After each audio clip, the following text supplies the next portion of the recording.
Peace and blessings, people. Peace and blessings, brothers and sisters, boys and girls, ladies and gentlemen. Welcome to Trailblazers Radio. I am your host, Mr. FLBD, and more importantly, you are tuned into the Author's Alley. Again, I am your host, Mr. FLBD. We have a wonderful and very powerful show for you guys tonight. The lady that is to my the lady to and the lady that is to my right. I will introduce her in just a moment. But before we get into any of that, I'm going to drop a couple of announcements here. So first and foremost, continue to follow us on our Facebook page at Trailblazers Radio and also on our YouTube page at Trailblazers Radio as well. We also have an Instagram page at Trailblazers Radio, and we also have a LinkedIn page um, at Trailblazers Radio. So please follow us on those pages and those sites.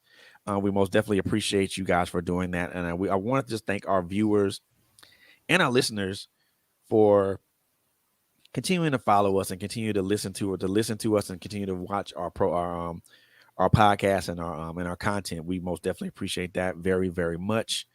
Um, you guys just don't know how much we appreciate that, and we thank you so very much from the bottom of our hearts. Couple of things that I do want to get out really quickly. Um, we will be 1 year old, and on October the 14th. October the 14th is when I started this particular podcast, this particular platform. So we're going to be a year old on that date. Um, so what we're going to do, we're going to try to plan. We're going to try to plan a podcast for just to commemorate and celebrate that time. So you guys keep your eyes and ears open for the date and the time of that. Also, um, keep your eyes and ears open for my two beautiful hosts, Miss Quint Jones and Miss Coco Fenton. They have with my Life as Destiny podcast. They have some great content that'll be coming up. Really, some great content that'll be coming up. So you guys keep your eyes and ears open for that as well. So enough with the peripheries, and I want to get right down to the nitty gritty. So this young lady that's arrayed to my right, your left, or however you're viewing, really needs no introduction. I met this young lady um, as a guest of a good friend of mine, Sheena Gerdine, in one of her podcasts, and we had a very, very, very, very, very powerful conversation as it pertains to the subject at hand that we talked about that day. And I was most definitely intrigued about her story and about in the books that she read, the book that she's written. So with that being said, we had a conversation, Hmm. and I asked her to come aboard. And as you guys can tell, here she is. But ladies and gentlemen, this is first and foremost, this is a very powerful woman with a very powerful story, with a very, very powerful book, and she's got some other things going on that I'll let her tell you guys about. But ladies and gentlemen, boys and girls, I want to introduce to you the the lady of the hour, the queen of the hour, Miss Melanie M. Johnson. Thank you. Thank you. Good evening, everyone. I'm honored to be a guest here at Trailblazers Radio. And I was honored when I was actually on the original podcast with Mr. Beatty and to hear his story as well. It's kind of like they intertwined. And to have this opportunity to share with you guys tonight about my story and my book is amazing. It's something that I hope that you guys will be able to gather some information from and to be able to improve upon yourself. I always look to try to encourage and motivate, and that's what I try to do in my book and in my stories. Cool. I'm looking forward to the conversation we're about to have too. So, Yeah. I mean, just to kind of just jump right into this, really. When did you start? This when did this writing journey of yours begin? It's funny that you asked. It was almost a year ago. um, it was August of 2020, and I had recently started writing, just journalizing to myself. And one of my mentors asked me, "Why don't you share this information with other people? Why don't you write a book?" And my first response was, "I don't think anybody wants to hear what I have to say." And he said, "You would not imagine the number of people that may be experiencing the same thing and nobody's talking about it."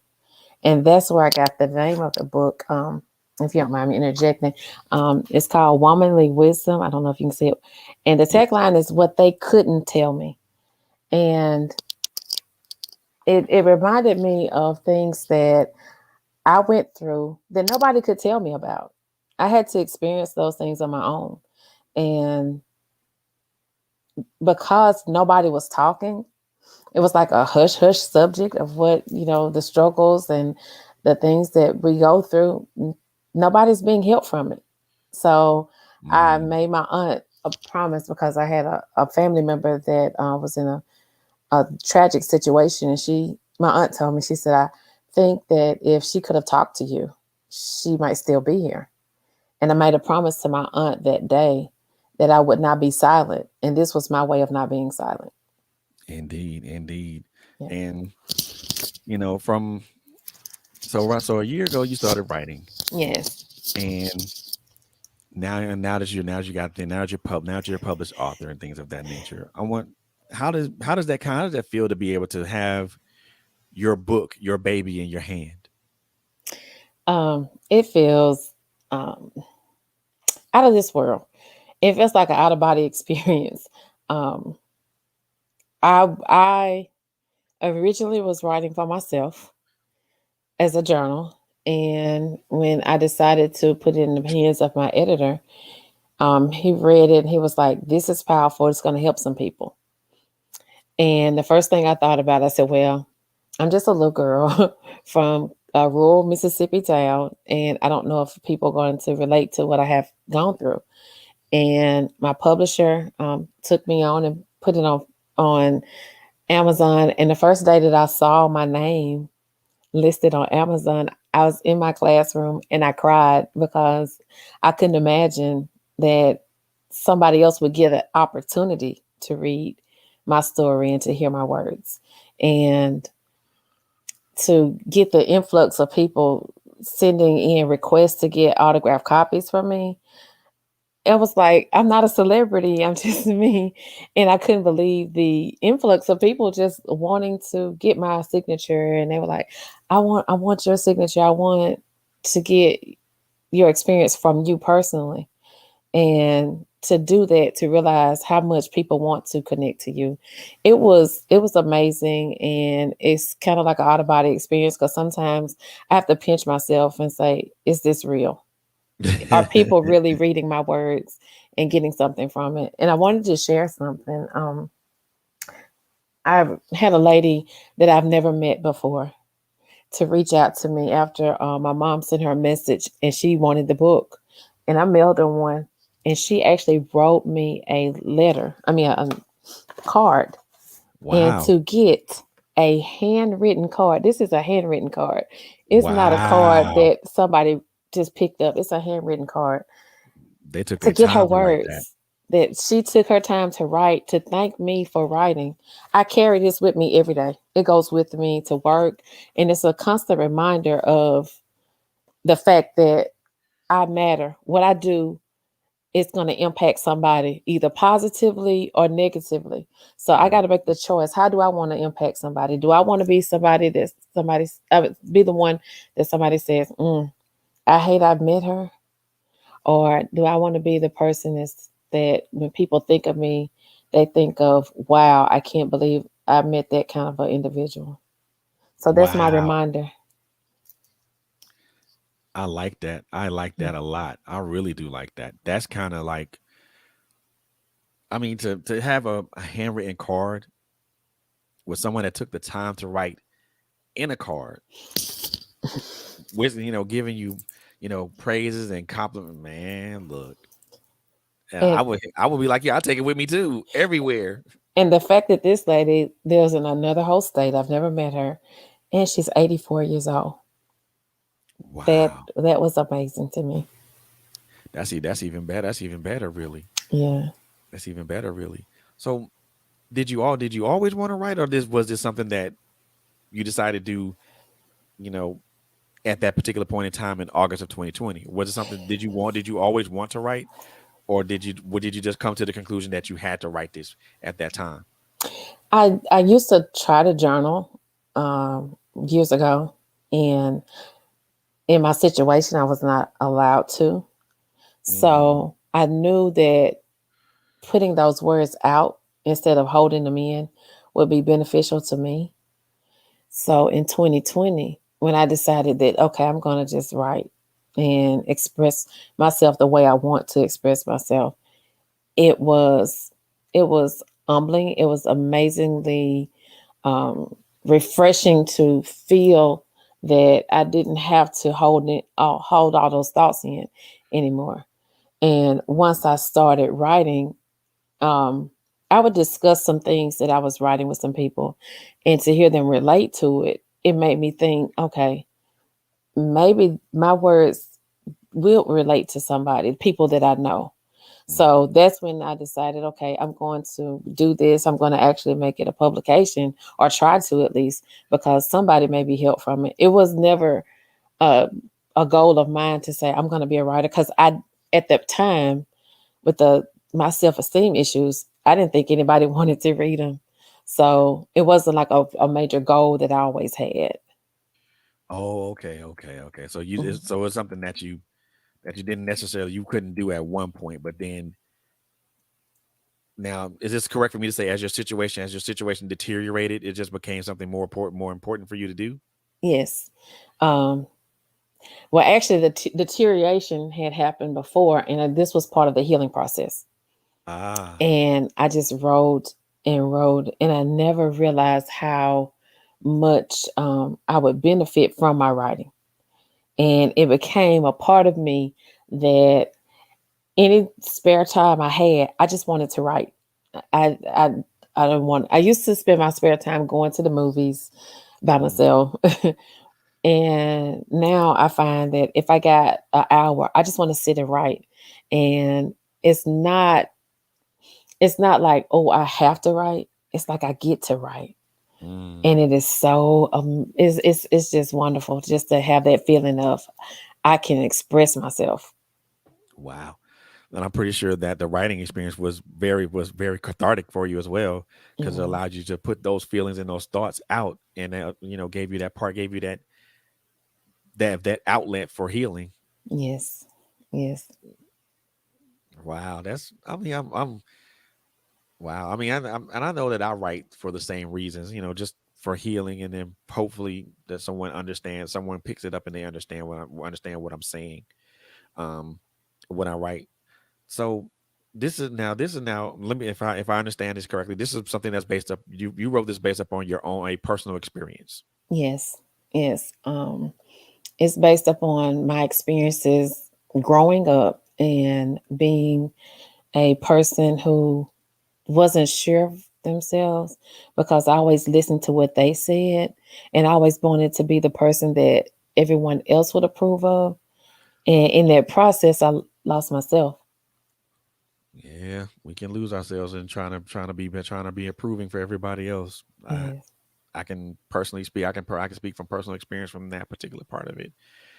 Um, as far as the difficulty in writing this, once you kind of got yourself into a place of where you could write this and really just be expressive of what you were wanting to what you were wanting to say and put out. How difficult was this? Was it or should I even say how easy or how difficult was it? Um, it was both easy and difficult. The writing part, once I started writing, the flow of it was easy because it was just coming. But the emotion behind the writing was very hard, Mm, because writing this, I had to experience all of the abuse, all of the mental stress, all of the every negative and positive feeling that came with each chapter. I had to experience it all over again. And I would find myself writing to the point where I'm just writing. And the only way I knew I was done is I was crying, and I was just exhausted, and I fell asleep. And when I fall asleep, mm, that was the end of the chapter. mm. Wow. Writing something like that with there was such an emotional impact, and then having to relive all that stuff back in your own mind and put it in translate it and transcribe it to paper. Yeah, that. that would bring about a lot of strong emotions, but also kind of put you to the point of like, you know. Now, did you ever question yourself when it when you wrote this? Did you ever ask yourself, why am I writing this? What you felt your purpose of writing this was? Yes, I did. In the beginning, it was just for me. And when I decided to write a book out of my journaling, I sent my first couple of chapters to my editor, Mhm. and who was also my mentor. And he knew some of the things I had gone through from my mentoring sessions. And one of the things he said is, "Why are you playing it safe?" And I was like, "What do you mean?" And he said, "The things that you're going through, in order for it to really be impactful, you got to be open, you got to be transparent." And Mm, that's when I started to wonder, okay, who who am I writing this for? Am I writing it for me, or am I writing it to help somebody else? Because if I write it for me, I can just put little things in there that's going to help remind me of the things I went through. But somebody else that's reading it, they're not going to have those memories, those experiences. So I got to be pretty detailed, and I got to tell them what it felt like. I got to describe it for them. So at that point in time, I had to revamp how I wrote the book, and I had to be raw and real and relevant so that someone else could read it, understand the emotions, and understand what would need to be done to get past mm. that kind of situation. Wow. So your mentor literally just told you take the take the limiters off. Yes. And that hurt. That hurt because the first thing I thought about was, okay, if I'm writing this book and I just get real with it, my parents are gonna my parents are gonna see this. What are they gonna think? What how will the people who know me react to it? And I had to weigh that cost because I had been through so much. I didn't want, and in the past, I was so concerned with what other people thought of me. I didn't want to jeopardize any relationships that I already had. But Mm. to do that would mean that I would not be helping other people who might need to understand that feeling. So I had to weigh that cost, and I had to pray about it. And I went ahead and revamped everything that I did because um, I had to go for what was provide the greater good. Of course, of Mhm, course. And I know taking the limiters off was something that was like you mentioned before, very painful, and mhm, but also probably, a lot of emotional upheaval with that as well, because you felt like you wasn't ready to do that just yet. But then also, I think when you mentioned that the fear of people that that know you, your parents, good friends, maybe some other relatives that you're close with, maybe reading this and seeing that part of you, then it's difficult to do something like that, mhm. because then you have people to look at you in a different light, and they'll be like, wait a minute, this is not who we thought she was. Exactly. Yeah, because I never told you guys what I was going through at the time. That Exactly. these are things that are hidden. And what I mean, and kind of staying right there on that course, when those people that I mentioned, your parents, good friends, people that you have close relationships with, Mhm. what was their reaction when they read this, and then they kind of put two and two together, and it equaled four for them? Um, when my parents got my book,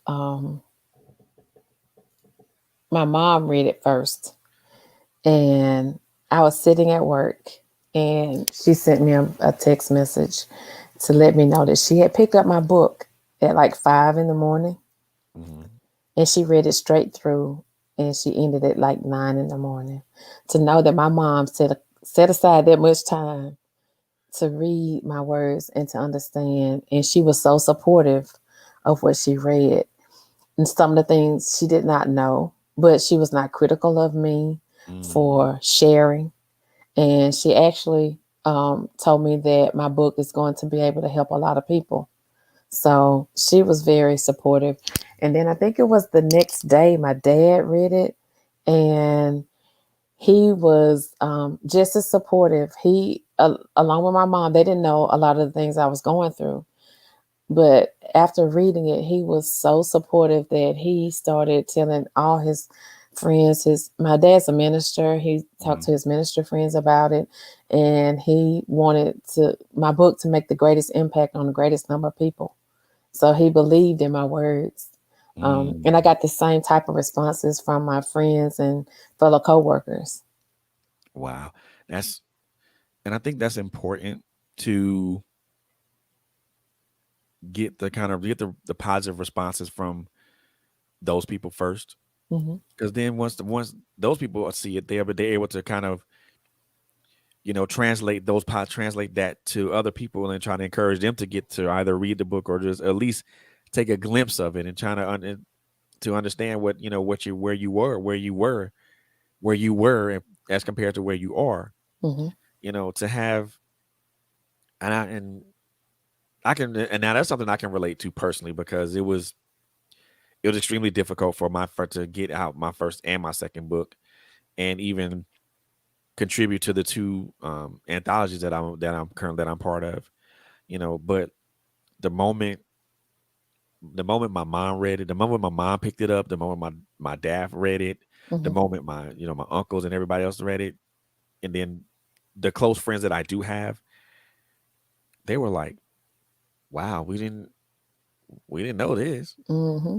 or better yet, we didn't know you had this level of creativity in you. Wow. And it's I'm like you. It feels really good to have those people behind you Hmm. because those are gonna be the ones that's gonna support you, regardless of who picks up a book and who doesn't. Hmm. They're gonna be those stalwart supporters that's gonna say, "Hey, and they're not gonna say it just because based upon the fact that's my daughter or that's my good friend or that's my best friend. They're gonna say it because actually read what you wrote and they believe it and they stand behind it. Right. And that's Because the I'm sorry. no, go ahead. My expectation was that they would read it and tell me it was nice or go on, but I never expected them to reach out to their friends and their associates and give them an opportunity to also, share my words and read my words and to get the responses from the people that they know. I mean, I was sending books out, orders out, just to people I had no connection with them, but they had connections with my parents, and to Mm, see the influx of people just wanting to get those experiences. And when I see them, or when I open up my Facebook Messenger and I see messages from them encouraging me, telling me thank you, that lets me know that the purpose of the book was fulfilled. It's helping somebody, and that was my whole goal. It wasn't to be a tell all or a gossip book, but it was right, to help someone to heal like I'm healing. right, right. And one of our viewers said, Miss Lynn Shamley said, "I am so proud of you, Melanie." Yes, that was my first grade teacher. Oh my God. When she reached out and she asked for a copy of my book, it was so amazing. Most people remember students, that they had last year and the year before. And me being a teacher, I went back in my mind. I was like, I'm thinking back to the students I taught in the beginning of my teaching career. And to have my first grade teacher reach out and say, I want a copy, and then encourage me so well, it was truly an honor. Truly an honor. Man, I love it. I love it. This and it's so and especially in this particular industry, it is so hard to gain traction Hmm. with with a fan base. It's so Hmm. hard to gain traction, especially when you're writing about stuff that's personal but yet impactful. Right. Because people are look at it and they'll be like, "Well, nah, we you just write that's just something that's fictitious and it ain't happened to you." Mm, And I tell folks all the time with my first two books, yes, these things did happen to me. yes. Just because I wrote them in the form of fiction doesn't mean that they didn't happen. Hmm. And a lot of people, when people write these things, especially when they're writing about a subject matter that you and I are both very familiar with, Mm-hmm. they man, I get so many questions saying, you know, did that really happen to you as a guy, as a man? Did that really happen to you? You know, what were you thinking about, and how did you react to that? Look, I tell them it did happen, Mm-hmm. and I'm here today because of my decisions, Mm-hmm. not because of any actions that not because of any negative reactions I took. It's because of the decisions that I made Mm-hmm. to leave that particular situation. Mm-hmm. And for those of you that are not, well, that are listening in and watching right now, we're gonna jump, we're gonna get to that. So I am gonna ask this question directly. Um, so without giving away any parts of the book, Mm-hmm. what is this book about? What is the main subject matter that it pins upon? My book is the main subject matter is how to rise above a abusive, neglectful situation and be able to come out. I'm not even going to say victorious because I'm still in the process. I'm still winning. So I haven't gotten the victory yet, but I'm still Mhm. getting it because each day is a struggle. And I Right. want it to be real and let people know that it's not a fairy tale. It's not like you wake up one morning and everything's great and everything's wonderful. It's a process. And if you go through the process, then you'll come out ahead and you just keep looking forward and you'll keep moving ahead. Wow. Yeah. True. True. Now, gonna wade out here a little bit into a slightly deeper water, but not too far deep. Hmm. You know, as you were going through your situation, Hmm. the abuse, the neglect, and all the other things that accompany that, Hmm. and you were going through this process of, you know, healing and struggle, and then eventually, you know, eventually removing yourself from that situation. How and this is something I think this question I think is going to be very relevant for a lot of men and women who are going through who are going through similar situations. How, as you're going through, how difficult is it to trust that process? Very difficult. I couldn't trust a lot of things, not even my own thoughts, um, because being in that situation, it causes you to think to devalue yourself and to devalue anything that you think is right. So I had to rely on other people to try. Did have to go to counseling, Hmm. professional counseling, to allow myself to learn how to trust and have discernment again because I was an emotional wreck. And in that situation, you can't make logical decisions and you can't trust everything that you see to be what it is. Mm. Mm-mm. That's true. That is way true, because even when you're going through, and I'm gonna say this out loud because I Hmm. know a lot of people won't say it, Hmm. but as you're going through those situations, Hmm. it's really, really difficult to focus and see not even who, but what's real, what's imaginary, Hmm. um, who's for you, who's not for you. Hmm. Um, Especially when you're going through all those emotions, and man, it's crazy to think about that, because even when you mentioned that part of it, I thought about my own situation and how incredibly hard it was to focus on things, focus on me, focus on my job, focus on um my well-being, my health. It was difficult to do that. And like you mentioned earlier, when you're devalued, you don't put you when you don't put any value in anything else. Hmm. Because when you don't value yourself, you don't put value in anything or anybody else. Hmm. Because at that point, you've been you feel that's how you've been defined, Hmm. or that's how you've been labeled, or, you know, You've been put on this particular you've been put on this particular type of level. Mhm. And you know, I find it amazing that people that, some I find it amazing and also horrifying that people, that men and women, and I'm not, that men and women go back to those situations. Mhm. And I just find it amazing and horrifying because you're going back for more punishment. Are you crazy? A lot of people think that, and I was one of those people. I was like, before I got into that situation, I was like, why they keep subjecting themselves to that type of punishment, that type of Right. cruelty? But when you're in it, you don't see things that way. And one of the things I kept saying is the same thing I know some other people out there saying right now. I'm just waiting for it to get better. I'm just waiting for it. It's gonna get better. Just let me hang in here. I'm not gonna give up. I put too much in this. So just let me hang in here and it's gonna get better and things are gonna work out. But you got to open up your eyes and see, Mhm. are things getting better or are you adjusting to it? See that, and that's the trick. That Hmm. is a trick. Because if you're adjusting to it, then that means they're not getting better, It's not. which means they're gonna progressively worsen. Hmm.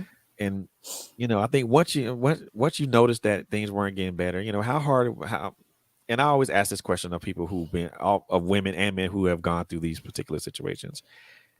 Once you realize that things weren't getting better and you realize that you were going down this one way road that was going to lead to maybe that was going to have one or two conclusions to it. Hmm. How difficult was it to reset your mind? If I tell you this, you're probably not going to believe it. But in the beginning of my book, I make a reference to it biblically. But I spent 18 years trying to figure out how to change my mindset. I knew after 5 years that I needed to leave, and I stayed an additional 18 years trying to Oh, figure out how to get through it, how to change my mindset. Because during the first part of those 18 years, I was thinking that I needed to figure out how to change that person.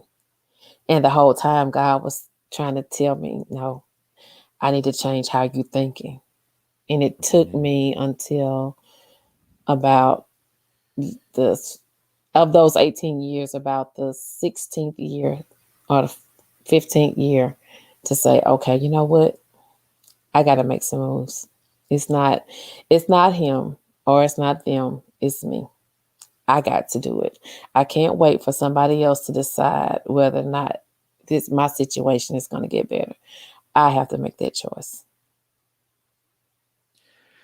I'm willing to bet that was probably one of the more difficult choices that you probably had to make, The most difficult choice I've ever had to make. seeing as there were a lot of things invested, Hmm. a lot of things that were, brought into this, Hmm. brought into that situation. Hmm. So I'm pretty sure that was well, I can pretty much guarantee that was probably one of the more difficult decisions I'm pretty sure you had to make, Yeah, it because was. to make a decision like that, and and ladies and gentlemen, I want to say this because I want to clarify one thing. In these decisions, well, in these situations. Now, if you guys don't know what type of situations I'm talking about abusive and neglectful situations. So we're talking about domestic abuse and neglect and things of that nature, and also and violence as well. But in those situations, and I want to clarify this one point, those choices are not made in a vacuum. Yeah. So and it's not based upon like, and I'm also going to clarify this other point. It's not like these Lifetime movies that everyone sees where the choice is like boom and they're Mm-mm. gone. No, these choices are not made in a vacuum. No. And I say that because number one, the person that's to my right or left, however you're viewing, and myself had to make that choice. And that choice was not made in a vacuum, and it wasn't a spur of the moment decision. It came with a lot of thought process, Hmm. a lot of a lot of looking at pros and cons, a lot of looking at consequences if it doesn't go right, and what's going to happen if it goes right, and then I'm able to move and break free. So these choices aren't made in a vacuum. They're not spur of the moment decisions. They're made with a lot of thought process, and a lot of thought processes to what may happen, because if it goes south, it doesn't work though. If this doesn't work the way it's supposed to work, there's a consequence behind it. Hmm. If it doesn't work the way you plan it out, then there's another consequence behind it. And Hmm. those consequences, and again, I'm gonna keep it real with everybody. Those consequences at times can be fatal. Yep. And if the and just like my beautiful guest said here, it takes it takes time to do stuff, to come to a decision. You know, it took my beautiful guest here 18 years to figure out, and this is no knock on her, most definitely not a knock on her. It took her 18 years to figure out that the situation she was in wasn't helpful or healthful, and it wasn't going to do her any good. Hmm. So, and again, this is not to wade out into deeper waters, but it's just for me to clarify your point, and bring it even more, bring it home even more, because a lot of people think that this is just like one of them, No, not at not at all. all. And to hear you say those words is monumental, because during my struggle of trying to decide whether or not to stay in that situation or leave, it became a life or death situation for me. I wear this bracelet because the colors represent suicide prevention awareness, and this month, the month of September, is Suicide Prevention Awareness Month. Mhm. And I wear this because one of them, one of the charms says survivor. During my process, I attempted to end my life not once but twice. Mm. And because the pain of what you were just describing, do I stay? Do I leave? What is it going to be like if I leave? What if it doesn't work out? What if it doesn't work out? Would I stay? The pain of having to deal with that and not knowing was more than I thought I would be able to handle. So I did attempt to take my life twice. But the fact that God kept me here was part of the reason why I knew I had to write this book, because I was here for a reason. And my reason was not a selfish one. It wasn't for me. This was for someone else. Right. So that's why I wear these colors today, is to remind me, had I been successful in trying to do that, I wouldn't be here to be helpful to somebody else right now. And it also speaks to a great amount of strength and fortitude as well, because you know God saw fit to say no, Hmm. not so. God saw fit to say, I can't. I can't. I'm not letting you do this to yourself, because I have a greater purpose for you, Yes. and that greater purpose is this book and this journal that you've written. Also, your greater purpose is also this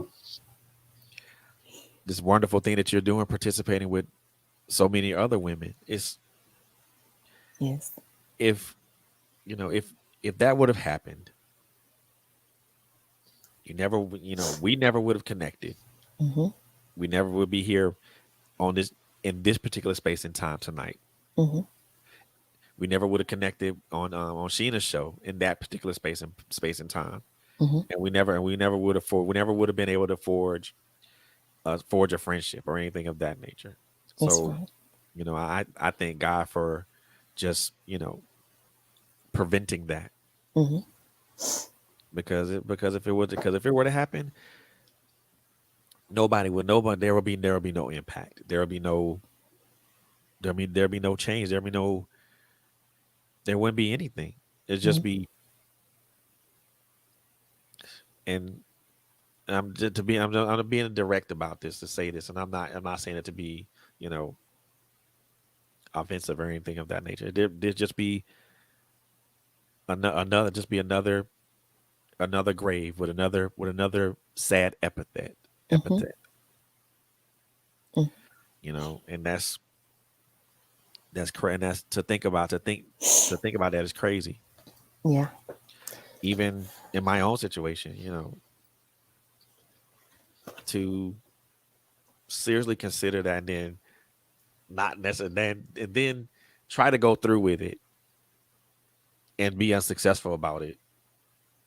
It doesn't say that you weren't. It doesn't say that you're a failure at taking your own life. It just lets you know that God has a different purpose, has a different way, different purpose for you, and there's a different direction He wants you to go. Yeah. You know, I mean, I know for everybody there's a wake up call. I say this for me to be transparent. My wake up call is when I was on my second attempt was laying on the ground, laying on the floor in my bedroom, looking up at the wall, wondering why the hell am I still here? So, Yes. and to, you know, it it speaks first of all, it speaks very highly. It speaks number one, just to say that you're still here speaks highly of the love God has for you. Number one. Hmm. Number two, it speaks to the incredible amount of fortitude and courage that you have. There, number one, to even put this out there, to say this to people, for to have people listen to that part of it, because unfortunately, what Miss Johnson just said just now, what my guest said just now, the suicide attempts are sometimes a result of the result of going through abusive situations. Hmm. So and again, to just to kind of clarify and put it out, just to put this out there plainly, when when someone goes through an abusive situation, they're number one, they're devalued. Number two, they are demoralized, Hmm.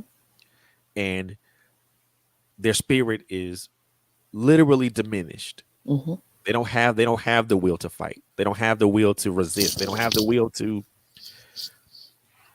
put up those resistances to say the words, to say no. It's and they acquiesce. Hmm. And for you to build up your courage, build up your fortitude, build up your strength, and to tell yourself in your own mind, enough's enough. That speaks a lot to speaks a lot to how God has his hand on you, but it also speaks to your own inner strength. And I most definitely commend you for that. And I'm just like with Cheryl Jackson. She said, "Thank God you were not successful." Yes. I second that, Miss Yes. Jackson. Thank God you were not Yes. successful, because if you were not, because if you were, you would that handwritten card that you keep with you, it wouldn't be there. And I The think students that I teach every day. exactly, Yeah. exactly, and that mean I know, because you keep it with you, it means Hmm. a whole lot. It does. It does. It means a lot. It. So You were talking about how God has a purpose and He wanted me to be here. I just want to share a poem that I wrote. I included in my first book, and it kind of gives you an insight of the book and why I wrote it. of And it's course, entitled "Wisdom Revealed." Yesterday, I could not face the mirror. I did not value the image I would see. I preferred to ignore my wants and desires. I chose not to invest in me. I hated the person that I was inside. To plan for tomorrow, I began to dread. I had twice attempted to commit suicide. I thought it was much easier being dead. But time helped me to realize it was my thoughts of myself that were flawed. My life as a perfect wife, daughter, teacher was an example of me living a fraud. Mm. There's nothing wrong with me the way I am. I had to accept that day by day. I could not face this life alone, but with God, I could find a way. As you've read about my struggles and the pains I thought I had concealed, realize that this is not of my own understanding, but from God, this was wisdom revealed. Mm. That was a powerful piece. Thank I you. love it. I love that piece. Not only does it kind of gives a backstory to, the reason as to behind this, the purpose in writing the book, but also kind of gives the reader a glimpse of to, to who you are as a person, just a small glimpse until you dive into it a little more deeper. Hmm. So that is a beautiful piece. I Thank you. love that piece. Thank you. It's it's amazing to to talk to people such as yourself, such as Sheena, um, so many other people that that I've been so happy to be connected with when we Hmm. talk when to talk about domestic abuse and domestic violence. It really just it I feel like this. I'm amazed daily Hmm. about the people that I talk that I speak with, because everybody's story is unique, Hmm. but but at the same time the endings are all the same. They left their situations. They came out as better people. They came out as stronger people. Hmm. You know, and like you mentioned, like we said, like we talked about earlier, it's it's a process. It's a daily process because there's struggle behind it. Hmm. You know, even though even though my situation happened like in the late '90s, there's still residue from that, Yes. and that's it's hard to wash off sometimes. No matter I how many kind times, no matter how much you scrub, yeah, it's hard to of wash off. I kind of think of it, well, I do think of it as like a soldier in war. Even though Mm, you've left the war situation, the memories, the feelings, the emotions are still there, and anything could trigger it. I've learned that since I've gone through my healing process, I still have moments where I feel like I'm going through PTSD, mm, where something will trigger it, and I will get that fear inside of me for a moment, even if it's just a brief moment, and it's like feeling. I'm like, where did that come from? But it's just right. like going through any type of trauma. You get those feelings of PTSD. And that's why I say it's a constant struggle every day. It's not like you're going to wake up one morning and all of that's going to be gone. You're still going to have your moments, but it's the fact that you can rise above it because you know that your situation is better now. You know that you have a future ahead of you. That gives you the strength to go on, to move forward. And forward progress is so very important. So Yes. very important. Yes. So you did mention that you did mention that that you see that you said that you saw a counselor. Do you still see that count? Do you still see that individual? No, I don't see that counselor, but I do have a mentor that I work with, and I'm not above going to counseling if I feel like I need it. I just at that point in time, the counselor was available to me, and I went and I used those services. But um, now I have sort of a mentor, and the writing helps a lot. When I went to the counselor, I was not able to express myself at all. Mm, But it's through the things, and it was it was really um, it was really amazing going there and getting help, because I just thought that I really thought that I was myself was going crazy, and I wanted to get myself, I was like, I need some help. right. And it wasn't until I participated in the activities that he had me to do, and one of them was activity where you had to listen to these different scenarios and let him know if you experienced that or not. And I think it was like 8 scenarios. I had experienced 7 of them, and the scenarios were describing people who were in abusive situations. So that's when I realized what I was going through was not all my fault. It was not me. I was not going crazy. And I had to realize what kind of situation I was in and work to get myself out.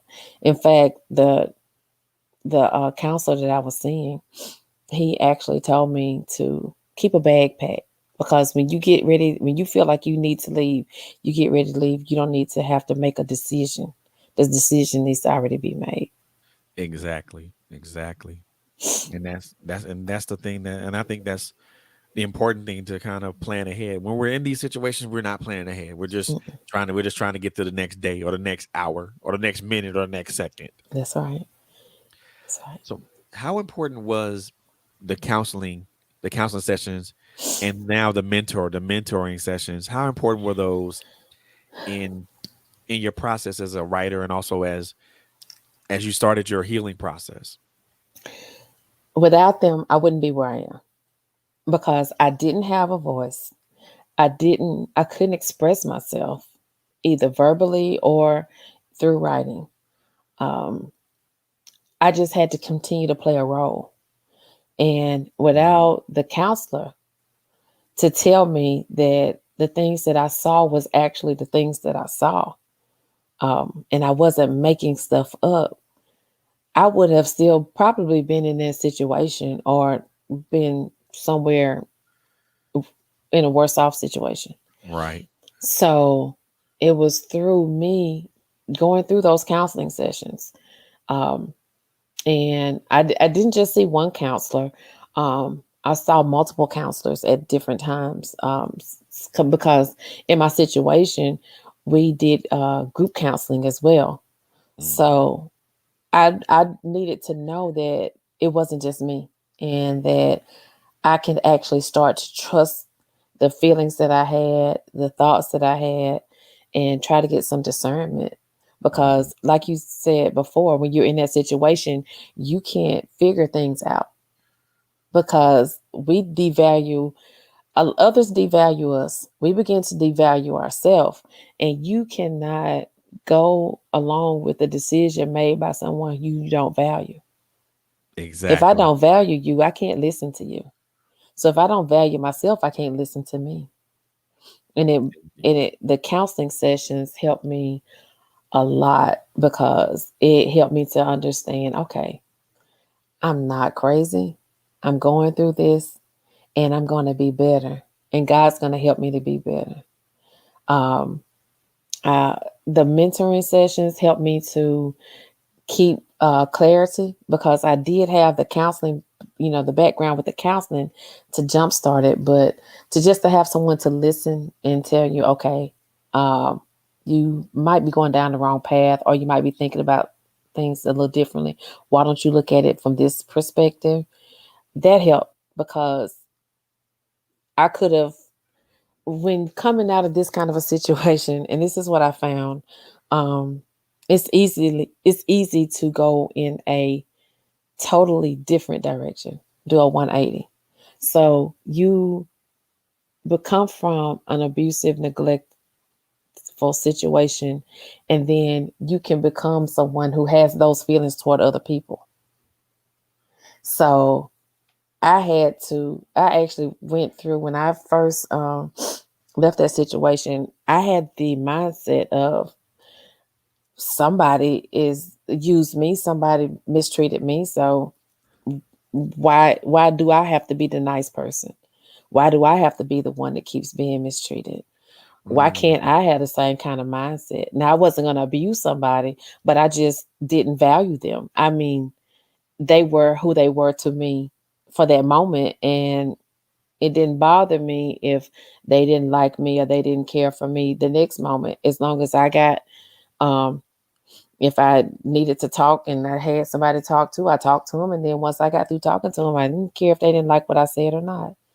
So I wow. went from caring about what others thought of me to not caring about what they thought of me at all. And that could have been detrimental had I kept going down that path, because I can see how that would have led me to be possibly an abuser to someone else. I see. I And it see was that. my mentor that helped me to see that. I see that. I see. Because it's because I think sometimes as we go through that healing process, we don't necessarily see things as we should, but I think it comes to that point to where somebody drops a moment of clarity upon us, Hmm. and they're like, and then kind of like, and when they drop that moment of clarity upon us, and then when we're forced to look at this situation or who we are or how we are for truly what it is. Hmm. And I guess when we look at things like that, it's ugly. Hmm. It is. It's not pretty. It is. And I thought I saw myself becoming an ugly person because I had so much of a shield around me, and Ah, I was trying to protect me. And in me protecting me, I didn't care if somebody else got hurt while I was being protected. As long as I was okay and I protected me, I didn't care about their feelings. But if oh, okay. had I continued down that road, then that kind of action could have caused me to hurt somebody. Of And course. I didn't want to be that person. I didn't want to be the kind of person that I was running from. And like you said, it takes a moment of clarity for somebody else to say, "Hold on, take a look at what you're becoming. Take a Yeah. look at what you are, what you're doing to yourself, what you're doing to the people who support you, who care about you." Wow. Yeah. And it's those moments of clarity that reveal those hard truths about ourselves and those hard truths about the things situations that we are in. Mm. And those hard truths come with a I won't say a plethora, but it does come with a heavy dose of emotional upheaval. Mm-hmm. And I'm pretty sure your emotional upheaval process was, I'm pretty sure, would be just as intense or even more intense than anyone else that may have went through that situation. Because and again, everyone reacts differently to being being put, I won't even say being put in a place, but being shown something Mm-hmm. that that for a long time they had blinders on and they couldn't see that. Mm-hmm. Now, okay, now the blinders are off. Now you can see to the left and to the right Mm-hmm. instead of just looking forward. Now you see things for what it truly is, and then now you see this battlefield that you've been fighting on, and it's ugly as hell. Mm-hmm. And then you're like, well, and then I know for me, I know for me, my next question was be like, well, how the hell did I get here? Mm-hmm. Or why the Exactly. hell did I get here? Exactly. There was a time when I had got out of the situation. I was like, was it better for me to stay where I was? Where am I? What is this place like? It was unknown. Because like you said, when they take the blinders off, you see all this stuff you haven't been seeing, and it's confusing. And it's like, okay, wait a minute. I left this situation. Is this what I left it for? Because you are starting over. You are having to get used to things that you haven't been used to before. You are having to see something, to see things as what they are and not what someone is telling you that they are. And Right. to have that, it's kind of like when you wake up in the morning and someone has shown a bright light in your eyes. It stings, it hurts, it's Mhm. painful, but you get accustomed to it and you have to grow with it. And that's what I had to learn to do because I was afraid. I was totally afraid, but I had to think about it. It's painful either way. Yeah. Which pain am I willing to deal with? Am I willing to deal with the pain of staying where I am, knowing I'm not going to get any better, I'm not going to progress? Or do I want the pain of working to try to get through this situation, through this new avenue, and possibly come out ahead, possibly come out in a much better situation? So you're gonna choose you're gonna have pain either way. You Yeah. gotta choose which pain you want to deal with. Yeah. Like that, like what, like coming. I always tell people that, and this is the one thing that I always say. A path forward comes from a cross. Is usually the result of a crossroads experience, Hmm. Hmm. and that crossroads experience is middle of a road, and you're gonna have to decide which path to take. You can choose to take a left path, or you can choose to take the right path. But sometimes the path to where you need to be isn't always so defined. That's right. It's the And road that's less traveled. oh yes, oh yes, because I had to learn. I learned that, so I had to learn that. Like, okay, the path to being who I am is the road less traveled, and I have no. And when you travel that road, you have no idea where this road is going to lead to. You have no idea of. You don't have a GPS system, so you can't see all the twists and turns and the stop signs and the Hmm. traffic lights, and then the how the traffic flows. Hmm. But you have to. But that's the road you travel on. That's the road you have to travel on. That's right. And I truly believe that the roads to healing and redemption are roads that are less traveled, Hmm. because most people be like, well, why wouldn't you choose the left or the right path? Because those are the two easy paths. Hmm. Those are paths that other people have traveled, Hmm. and I can use those. We can use those paths as a guide, but we can't travel where one person's already traveled. Yeah, The reason I I say this is can't walk because a road. exactly. Yeah, And the reason I say you can't travel those roads is because those roads are someone else's experience. that's right. That's absolutely correct. I can learn the lessons from that experience, and I can apply it to the road that I have here. Maybe if I take those experiences from that person from that road that was traveled, maybe now the street lights will come on and I can see where I'm going. Or maybe the stop signs won't malfunction and stuff like that, Hmm. or maybe it won't be so much traffic. Now I'm able to just kind of see. Now you're able to see where you can go, and And I find it amazing that you found that clarity, and you found that fortitude and that strength to continue to press forward. Because I know it was a hard deal to even to get to the point to where you get to that point, because some of us some of us stand at that crossroad and we don't move. We just stay there. We just be like, I don't know where to go, or I'm not going to go anywhere. This is a safe space for me. safe space. That's right. Because, like I said, I've tried to keep my book safe at the beginning, but being safe is not going to win. It help you be a winner in the long run. Being Exactly. safe, you don't move. You don't go anywhere. Stagnant. Exactly.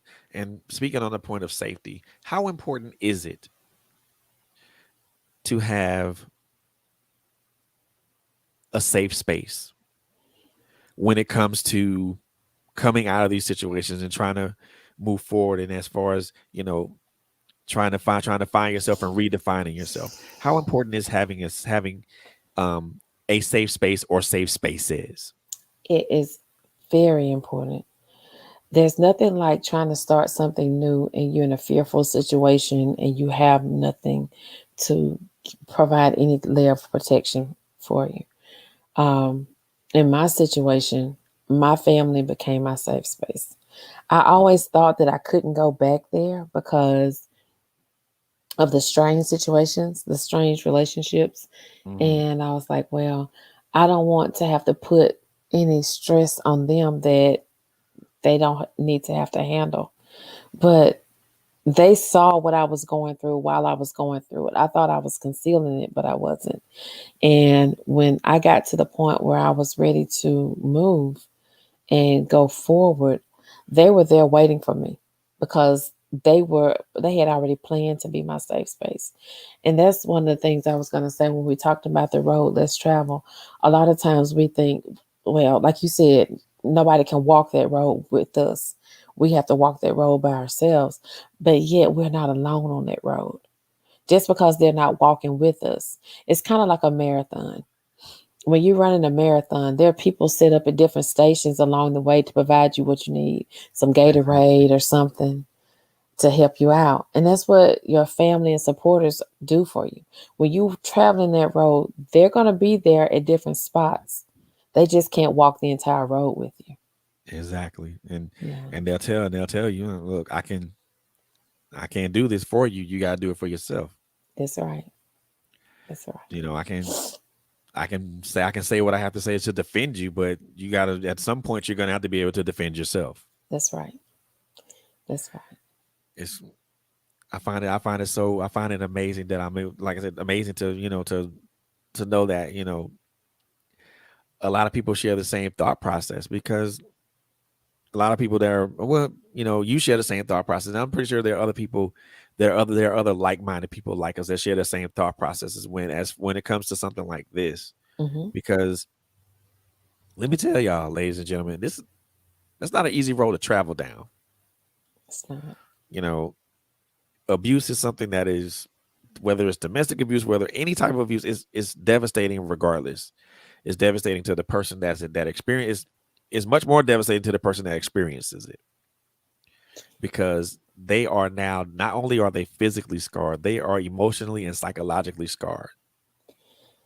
And abuse happens on so many levels, like you said. And one of the things that I had to realize through my counseling, even though you might not be violently abused, you may not be physically abused, abuse is abuse. Abuse comes in the form of mental, emotional, financial. Um, I can remember times when I had $150 to live off of for a month. And that's food, gas, getting to work, $150. That's what I had because that's what I could save out for myself. That's financial abuse. And And people they go through that and they say, "Oh well, it's just mismanagement of money." It wasn't. I wasn't mismanaging my money. If I exactly. was doing it, it would be mismanagement of money. But if someone else is doing it, that's financial abuse. That's trying to keep you in a situation where you can't better yourself. Yep. And And I had to realize that through going to counseling. I find it abhorrent that people do that. And again, I speak from my own experience from a dual perspective. I mean, and I'm not going to talk about my experience too tough. I mean, there when I think I will do an episode or do an episode like that to talk about my own personal experience with that, but not here. Hmm. And we had one guest that one of someone said, I think this for Lashandra Parker Doris. She said, "Melanie, you are a true inspiration." Thank I you. agree. Thank you. Thank you. I agree because, and the one thing I will say, and again, I'm going to say this publicly. I'm going to say this out loud because it's something that I always had always thought about prior to, Hmm. but I'm going to say this now out loud. Anyone that goes through any type of situation, whether it's an abusive situation, whether it's a mental health situation, or any other type of situation, you guys are inspiration to me. Your story is inspiration to me. The simple fact of the matter is that because you faced an impossible odd Hmm. or impossible odds, should I say, and you walked out of the other side. You walked out to the other side, a little battered, a little bruised, Hmm. maybe a couple of broken bones, but you walked out on your own 2 feet. Hmm. There ain't. there's not a lot of people that go through those situations that don't have the opportunity or the chance to do that. You know, they're not too many. They're not people. They're I want. And they're not people that can say that can say that to walk into a fire and not come out being burned and not smelling like smoke. Mm-hmm. You know, to wade into the battlefield and not come out completely destroyed or anything like that. Maybe bad, like I said, battered, a couple of broken bones, bruises, Mm-hmm. some cuts and abrasions, but you walked out of that on your own 2 feet. But Mm-hmm. you also walked out of that you also walked away from that situation on your own terms. Mm-hmm. Wow. Very difficult to say. Very difficult for a lot of people to say that because again, I personally know I personally have known people who weren't able to walk away. Yes, I have family members that weren't able to walk away. And that's one of the things that weighed very heavily on my mind in that 18 years. And my thought was, will I be the next person in my family to end up like that? Will I become a statistic if I don't be safe and be smart about what I need to do, what my next steps need to be? So, yes, it's a lot of people. And we may not know someone personally, but we may be connected to someone who knows someone who Exactly. couldn't get out of that situation and come out better. Indeed. So, but one of the things that we have to start doing is and the reason why I wrote the book is to begin to have these conversations. Nobody had this conversation with me. Nobody was talking about it because it was taboo. You didn't talk about how you were treated. You didn't talk about how you felt in front of people. You didn't even talk about it with your close friends and family because you're afraid of who's going to talk, who's going to say this, or who's going to think this bad way about you. But I wanted to break the cycle. If me opening up and talking to people can help someone realize, hey, I'm in a situation similar to that. I don't want to go down that path. Let me change. Let me do some things differently now while I can so I won't get into a situation that I can't. If my words can help someone to make that situation better, then let me share. Let me open up. Let me be that open book to help somebody else not have to go through the same steps that I went through. Exactly. And I think the one thing that I found out about, especially when you open yourself up, when you truly open up the Pandora's box of your soul. Hmm. So and I guess I can say this personally. It may not apply to you, but I can say it personally. Hmm. When you open up the Pandora's box of your soul, sometimes it comes at a great personal cost. Hmm. It does. And a lot of people think that the cost is like, minor. No, it's a big cost because now you've opened yourself up to people. Hmm. You've opened your whole you've let whatever cat you was holding out the bag, and you let everybody see you in this different light. And it does come at a personal cost. Sometimes so that cost is persecution, or somebody will look down upon you, or they'll try to argue the point and say, no man, that didn't really happen. Oh yeah, Yeah. that's a lie, I lived it. Yeah. And that's one of the things that I was trying to prepare myself for. I was like, well, everybody thought that I was in the perfect situation. And because the mask that I had on every day was the happy face. Right. Everybody thought because I was always smiling and I was always trying to encourage someone else, they just thought that my situation had to be the best that it can be. And that's one of the things I address in the book is that just because you see a smile, you don't know what's behind it. Exactly. Exactly. So many people that they see that smile and they be like, well, she's happy. Well, he or she is happy. They're content. You have no idea what they're feeling. You have no idea what's going on in their mind. You have Now, no idea what's going on in their heart and what's in their soul. that's You know, right. they may be smiling, saying they may be projecting a smile where it appears to be happy for you, but little do you know that is a nervous smile. That is a smile of panic. That's a smile Hmm. of let me just do this to hide what I actually feel because right now I feel like crying, but I can't. Wow. To hear you describe that, it's amazing because I was just maybe like a month ago going through some old photographs because at first I could not take pictures of myself. I did not want to see myself. I did not want to see my own reflection in the mirror.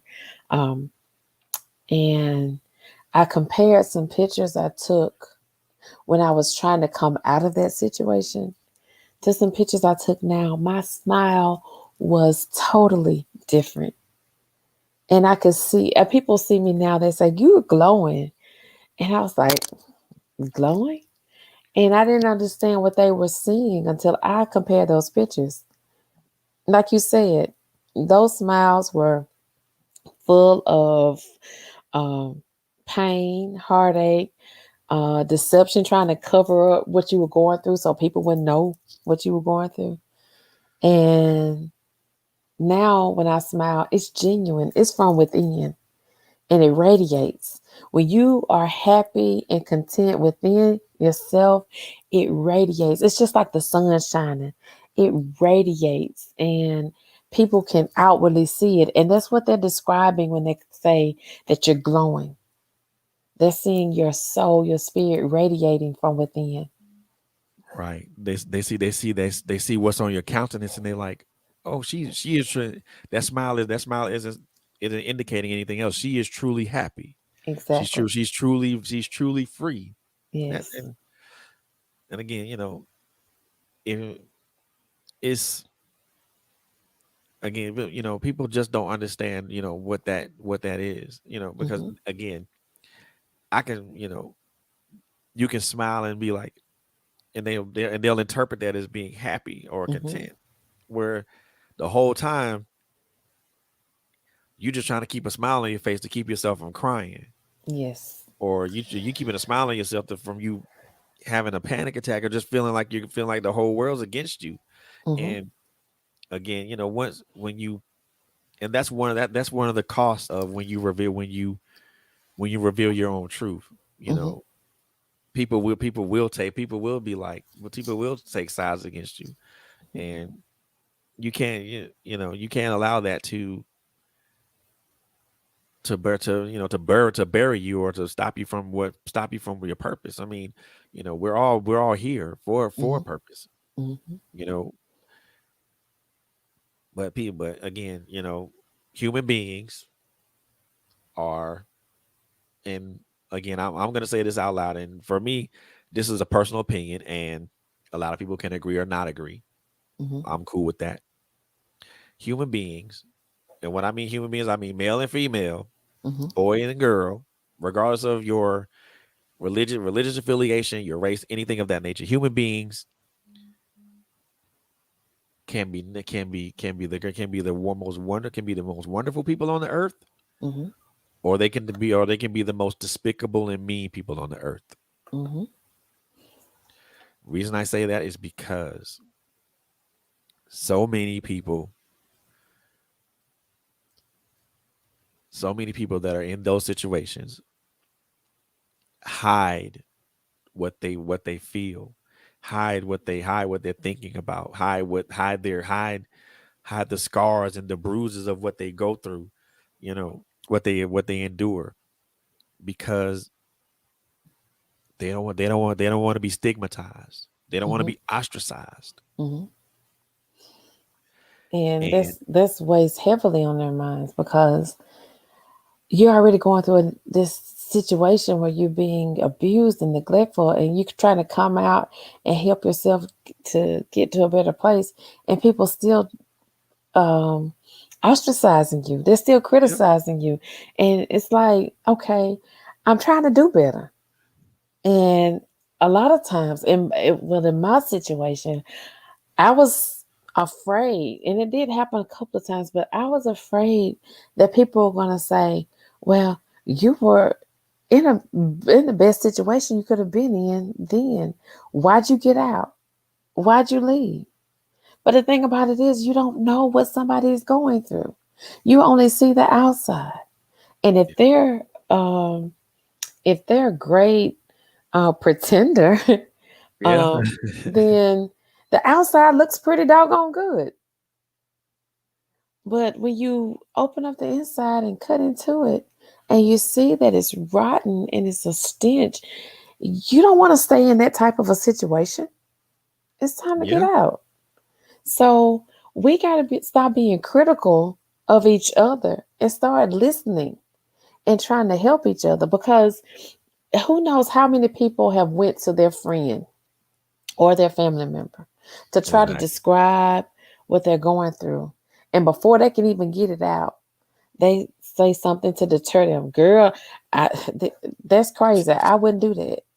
I wouldn't. You crazy. Now that's one of the most detrimental things you can say to a person coming out of this, because they already think that. Yep. And you're validating the fact that they're crazy. So now they're like, okay, I don't have a choice. I got to stay here. No, you don't. You don't have to Nope. stay there. Always a choice. It's always a choice. I can remember days that I didn't want to look at myself in the mirror. And I didn't like the image that was looking back at me. And the person that I was with was critical of me as well. But I would put on my best face when I got ready to go somewhere, to represent them well. And I would hear things like, oh, that's your wife. Oh, she has a pretty face. I'm more than Man. just a pretty face. What are you saying about Exactly. the rest of me? I'm More a just whole, arm, more just arm candy. yeah, I'm a whole human being. What about me, the person? And I became, in my mind, just the pretty face. And I hate it. I hated looking at my face. I hated Mm, looking at me. And that's part of why I wrote my reflection journal, because on the cover of my reflection journal, this is what I saw: a broken face, right. broken in pieces. And I entitled it Broken Mirrors Still Reflect, because even though I didn't see myself as the pretty woman or the complete woman, my reflection was only reflecting what was in front of me. Mm, And I had to realize that. And I wrote a poem with that, because I want others people to understand, no matter what you've gone through, your life is going to reflect what's in front of it. of course. So you got to put your best foot forward. You got to keep striving. You got to keep going. You can't give up. And just because it might be broken doesn't mean that you're a broken person. That's just the reflection. Exactly. Exactly. Oh, man, you hit the nail on the head with that one, and that so much resonates with me as a as it pertains to my own personal journey. Because when you go through these things and you try to come out the other side of it, you look at yourself as a broken person, but Yes. it's only a temporary that's only a temporary condition. Hmm. A lot of people look at brokenness as a permanent condition. No, that's a temporary condition. No. And you can choose whether you want to stay in that or not. Yes. Just like my beautiful guest over to my right said, you have a choice to do that. Hmm. There's a choice you can make to rise up out of that and not look at yourself as being broken. And if you do, that's okay. It's okay to look at yourself as that. But how long is it going to take for you to pick up those pieces Yeah. and try to put that broken mirror back together so you can actually see who you really are? And in this journal, I it's an actual journal where you can journalize based upon. I give a prompt, and there's a poem to go with each prompt, and then there's my experiences. And then I left a lot of pages because sometimes we write stuff and then somewhere down the line we'll go back and revisit it and we'll want to write some more. So I left pages there so you don't have to you don't just have a certain amount of space to write. You can keep writing in a year later or 2 years later. Mm, So but one of the things I wanted to share was the poem behind the book. And it's called Broken Mirrors Still Reflect. go ahead. Shattered images, sharp edges, fragmented pieces of disconnect. Although it seems worthless and useless, wasteful rubbish, we yet find that broken mirrors still reflect. I may not focus on the entire picture and therefore not getting the full effect, but what I can see are images of me, reminding me that broken mirrors still reflect. Focusing on one piece over another, each detail trying to inspect, will only leave me wondering, my own self image I'm blundering, to see just what broken mirrors will reflect. Mm, Reflection is a reactive feat, only responding to the image or subject. So, what if I dislike or don't think I look like the image the broken mirror reflects? Because the reflection is broken, it doesn't mean I'm a wreck.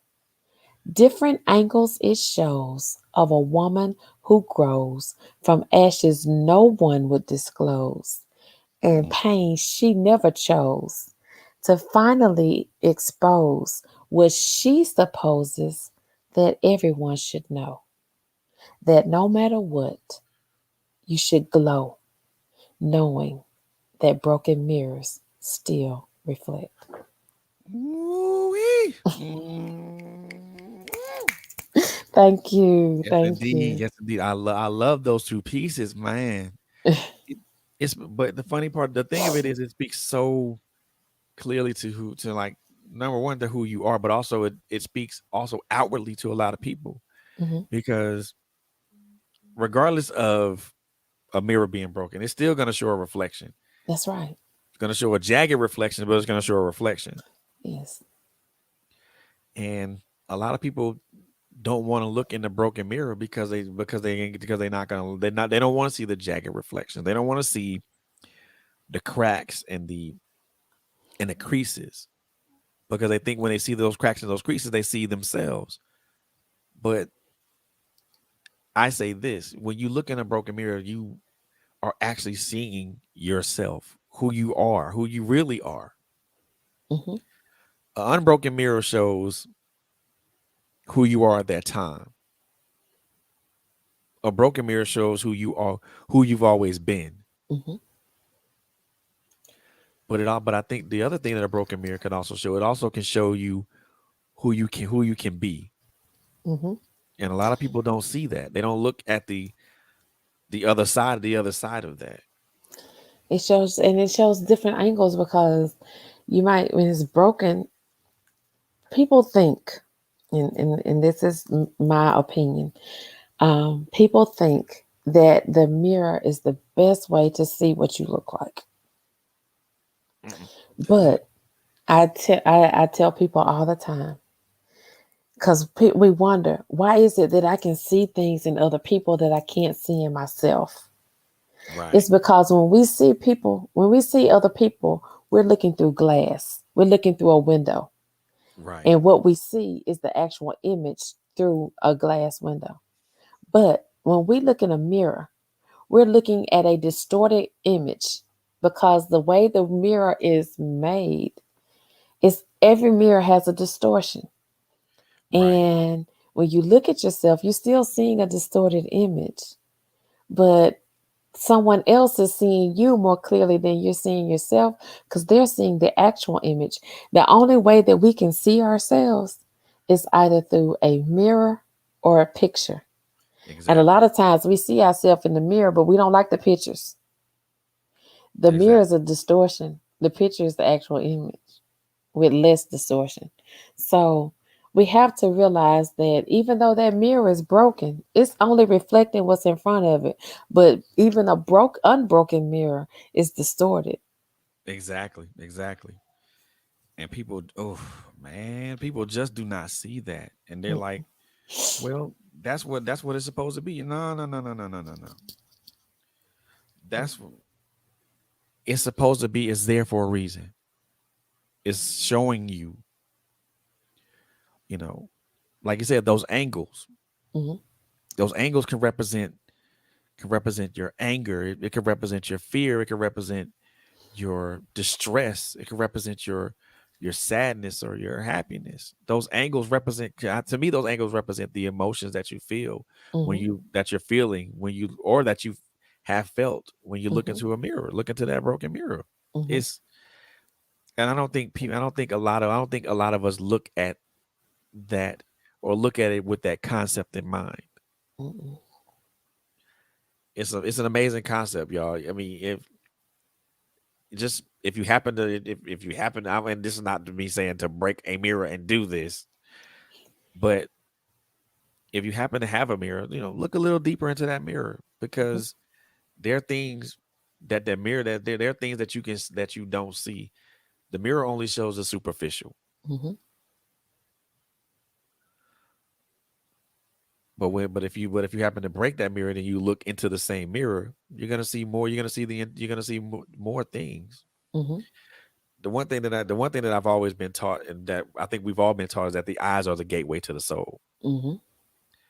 And I believe that is true. Mhm. Sometimes we do need to take a hard look in either a unbroken or a broken mirror to see, first of all, who we are, and where we want to be and where we want to go. Mhm. Because, you know, this journey of ours is we're good. This journey, Miss Johnson's journey through an abusive situation isn't again, it's not the easiest road. It's not the easiest journey for anyone to take. And it's an ever evolving journey. Don't get it twisted. Mhm. Mhm. Just because you leave the situation doesn't mean anything, because you still have to grow and you still have to evolve. That's right.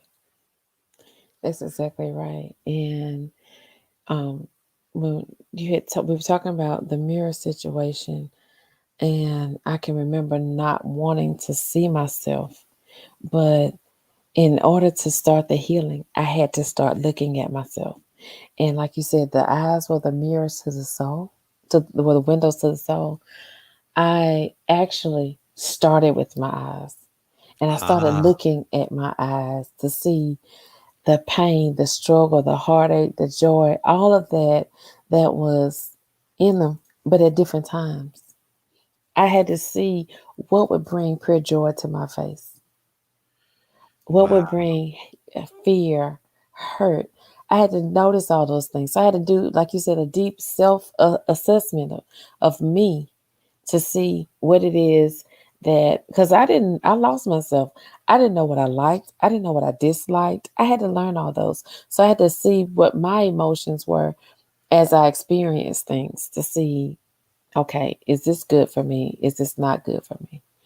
So even though we may not like the reflection that's in front of us, Uh-huh. it is very important that we start to look at that and, like you said, examine it, get to know ourselves, start to love ourselves, start to move past what people are telling you about you and start learning about yourself. That's what I Yeah. had to do. Yeah. And the funny part about that is that a lot of people be like, well, I don't, well, it's cool and it's not cool if you're able to see stuff, and especially stuff that you know for damn well you don't like, Hmm.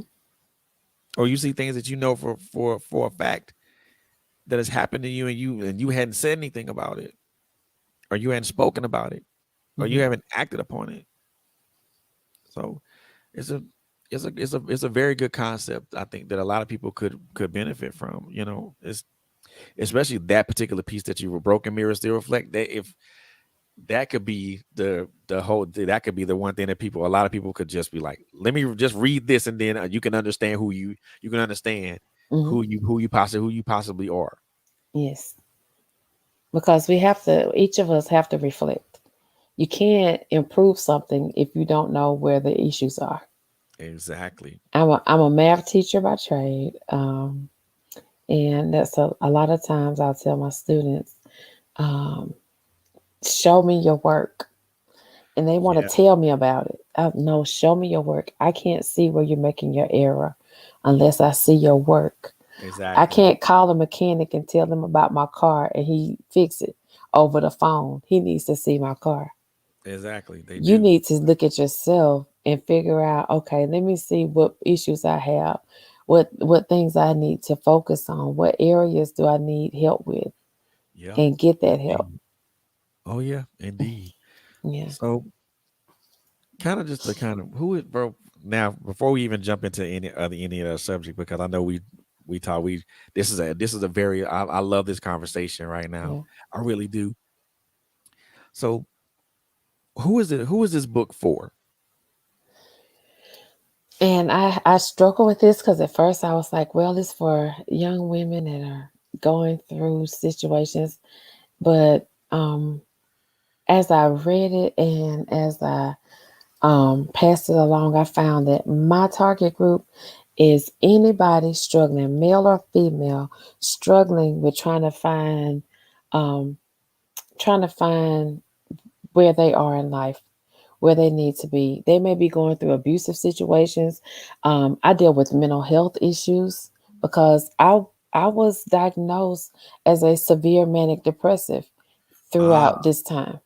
And I had to deal with that. And I chose to deal with it without medication, but mm, it took a strong dependence upon God in order to be able to do that. So it's not just a book about, I had a friend ask me, is this a male bashing book?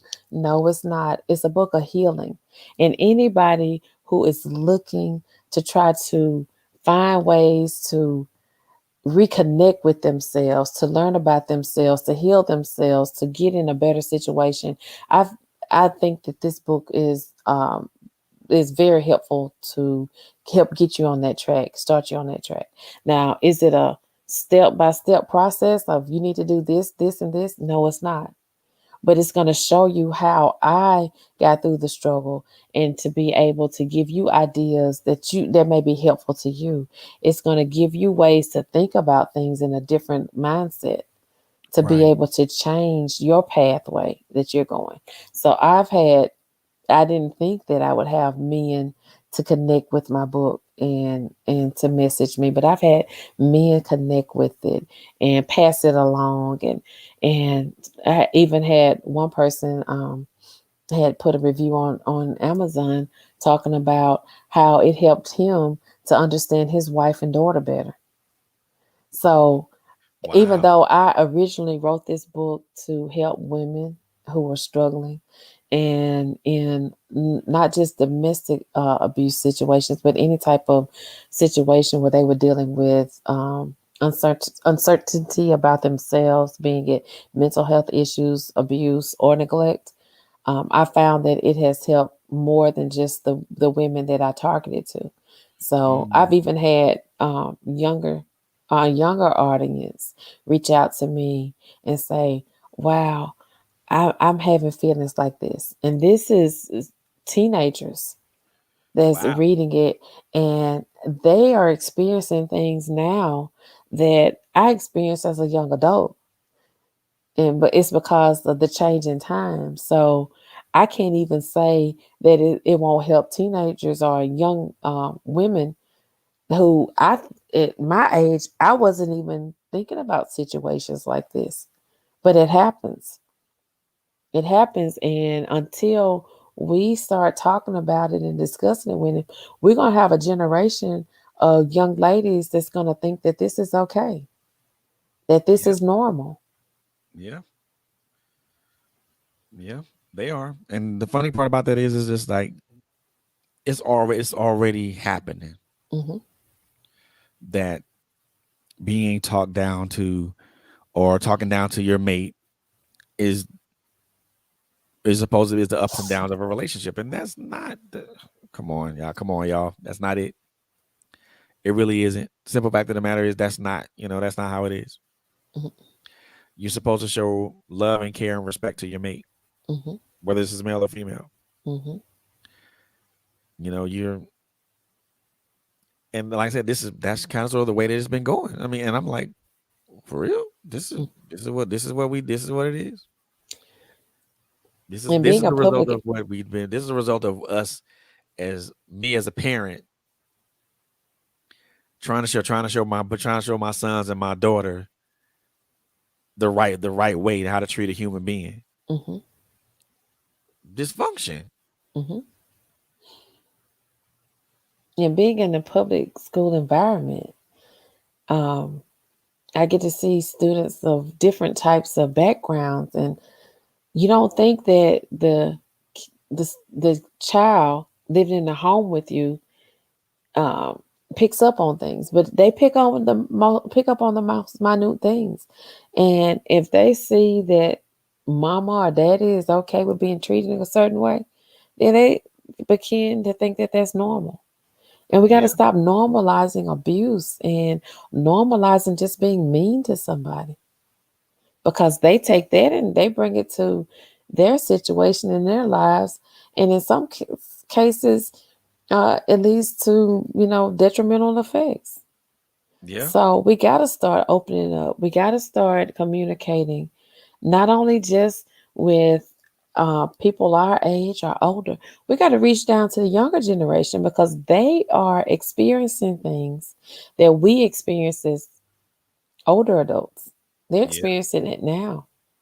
Yeah. And if we can remain silent on the issues and don't talk to them about them and just sweep them under the rug, they're not going to go away, and they're going to Man. get worse. Yeah. You're right. You are so right. You're so right. And I think for that to be much of a more wide swath of people, not just young adults, but also teenagers, but also, older adults such as ourselves Mm-hmm. and things of that nature. And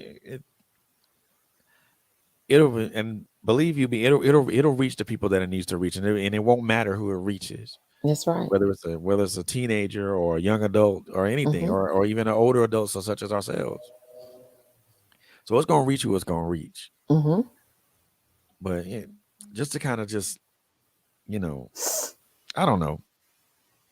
For me as a parent, just to try to show my sons and daughter the right way, or at least part way teach them Mm-hmm. decent stuff. Mm-hmm. Even with my step with even when I with my stepson and my stepdaughter, eh, to show them how to treat a person, Mm-hmm. and then to walk back and see, and I won't even will say walk, but then they'll come back and watch either them or another or the person that they're with just go through these motions. Mm-hmm. My heart literally hurts for that. Hurts for them, Mm-hmm. because for them this is their new norm. This is their normal. Yeah. This is what love's supposed to be. Oh, it is. Let me come here, young lady. Come here, young man. Let me show you what real love is supposed to be. Let me show you what real respect for another human being is supposed to be. Let Mm-hmm. me show you how. Let me show you how a real human being treats another human being. Yes. Yes. So let me pull you up under my shoulder. Let me sit out here. I'm gonna learn you something, young man, young lady. And that's what it takes. A lot of times, way back in the day, before my generation, um, you had older people that would bring the younger people under their wings and teach them things, kind of like Oh an yeah, apprenticeship. But now, with the newer generation, it's like man. every man for himself. And we expect these Yeah. young people to deal with these adult issues in an adult way, but they don't have the experiences that we've had. And And it if I, takes a village to yeah, raise a child. yes. Oh my gosh. Yes. Yes. Yes, indeedy, Stevie. it Yes, indeed. But even to talk about that, just to kind of brief, the village is gone. It is. It Well, is. it's there, but It's it ain't as prevalent. yeah, it's not as prevalent and it's not as strong. You still got villagers there and they're working to try to do the things to help Right. raise the upcoming, but you got so many others that's in the village that's just sitting back and like, okay, I'm not saying anything to that child. It's not my child. And a lot of times it's not because they don't want to, but it could be the fact that they've tried to on other occasions, but a lot of a lot of parents don't want you saying anything to their children. And Nope. it's gotten Not at to all. that point. But you got to be the one that's going to at least try. And even if you don't say something, show them by your actions, by your life. Be the Yes. living testimony that they need to see. Yes. And I I think, try to be an example. man, I try to live my life as an example so that they can pattern their lives after me. And it is such a wonderful experience to have a young person to feel have enough respect for you to come to you to ask your opinion or to ask for your help and you not have to force it on them. That means that they've seen something in you that they want to pattern themselves after. yes, that indeed, And yes, that's the indeed, ultimate honor. man. And I think that's the ultimate gift, really. Yes. You could that's you do right by people when you they see your life. Hmm. They see how you live. They see how you persevere. They see how you how you overcome and how you succeed. Hmm. People see that, Hmm. and they take that with them, Hmm. and then they'll go back and tell somebody, hey, I seen Melanie overcome this by doing this. So also maybe if it worked for her, it might work for me. Hmm. So and I truly believe that part of it, because people will follow you when they see how you live your own life, Hmm. when they see how you persevere, how you overcome, how you stand tall, despite the odds that are arrayed against you. Hmm. I love that. I love that. Exactly. I love that. And um, it's such a wonderful situation to be in to have other people to come together to try to form that village with you. Yes. When Shayna Gordine wrote the book, The Mask Behind the Mask, she had no idea that it was going to have the impact that it's having now.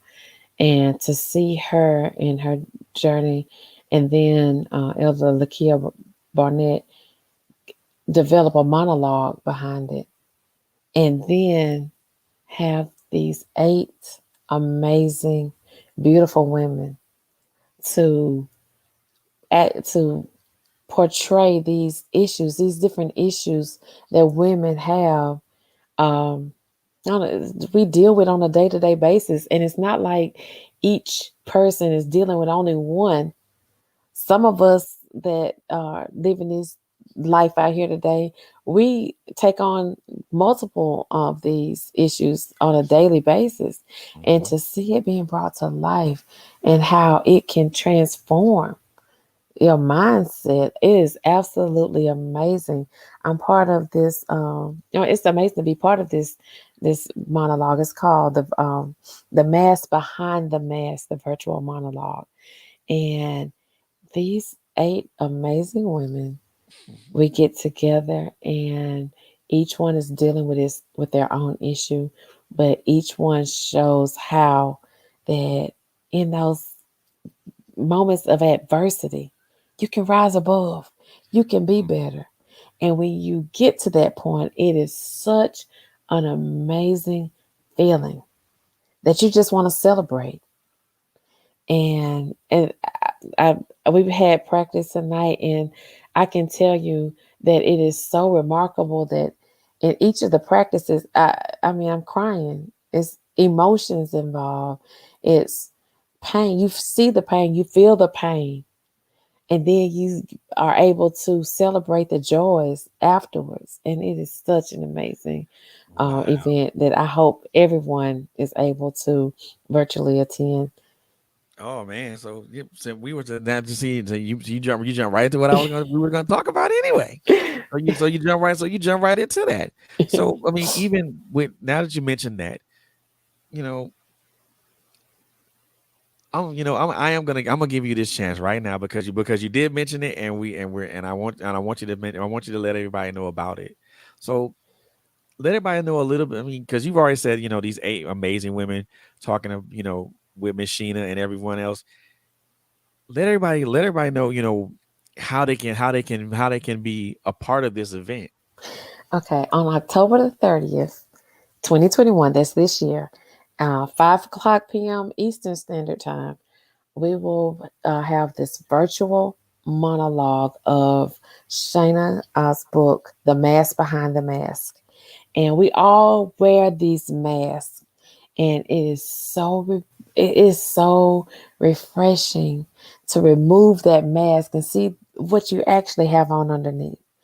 And if you want to join in with us with this amazing experience, all you have to do is to reach out to Shayna through her email, and that's S Gordine, that's SGOURDINE, the number 16 at gmail.com. And to purchase your tickets, the tickets are $10, but I promise you that is the best. You can go to McDonald's and get a burger meal, or you can join this event and change mindsets and be able to see the struggles that we face on a day-to-day basis come to life, and then be able to celebrate with joy the victories when we rise above those. So this is an amazing event that's going on October the 30th at 5 o'clock, and it's Eastern Standard Time. So you can reach out to us. We do have a page on Facebook you can join. It's called The Mask Behind the Mask Virtual Monologue. You can look it up, and it is absolutely amazing. We share behind the scenes clips, we share inspirational words that we think about on a day-to-day basis. It's like almost like a movement just to get on that page and see what someone's thinking. And you never know, you might be going through something today, you open it up and like, oh, I needed that word, I needed that. So it is absolutely wonderful to be a part of this amazing event.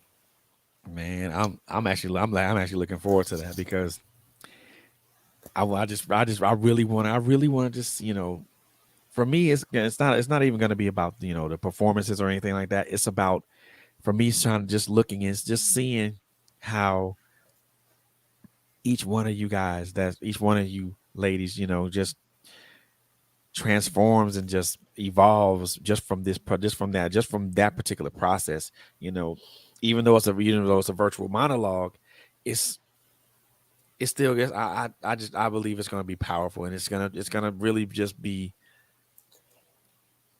important and just not only just entertaining but also very informative and important. So I'm looking forward to that, man. I And really just to give you just a hint, and I get goosebumps when I think about this. Each woman who was chosen, we all play a different character. And amazingly, the characters we were chosen to play actually relate to each one of our situations, our spirit, the things that we've been going through. To give you a clip of that, my book is entitled Womanly Wisdom. I was chosen for Miss Wisdom. The things that I'm having to portray in this monologue are the same things that I went through during my struggle. mm, So when you see the performance, it's not just a performance, it's an outward showing of the inward feelings and emotions that we each of us had and that we've wow. risen above. So it's going to be an amazing night. Man, it's gonna be. I'm looking forward to it. I so am looking forward to it. But I am gonna give you this particular time just to give yourself a shameless plug. I want you to let our viewing and our listening audience let them know who you are, what the name, the title of your book and your journal, and where they can find you. Okay. My name is Melanie Johnson, and you can find me on Facebook under my name, Melanie Johnson. On Instagram, I'm at EMJAE 2017. That's MJ 2017. I'm also on LinkedIn as Melanie Johnson. The name of my book is called Womanly Wisdom: What They Couldn't Tell Me, and it can be found on Amazon. Um, and Google Books as well. And this is what the cover looks like. But you'll know my book when you see that cover. um, it is, most people who have gotten it have told me they have been truly blessed. It is a 5-star Amazon rating, so I'm grateful for those who have read it and went to Amazon and left their reviews.